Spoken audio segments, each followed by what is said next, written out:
you need help removing your factory doors and installing your Steinjager Tube Doors, click the link in the upper right-hand corner.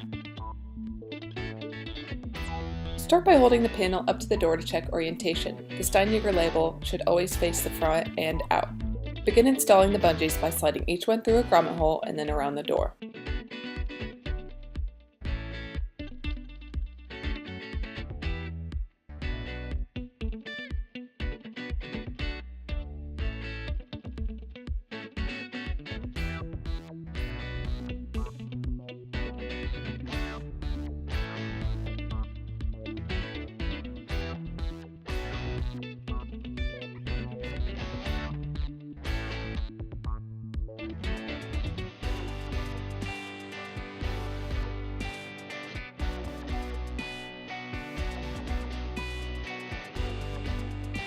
Once they're installed, simply adjust the bungees until you're satisfied with the placement of your new tube door cover.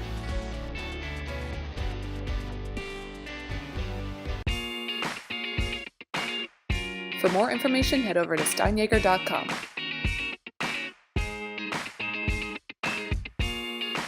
Be sure to follow us on YouTube and Facebook to see more awesome stuff that we're working on. Thanks for watching.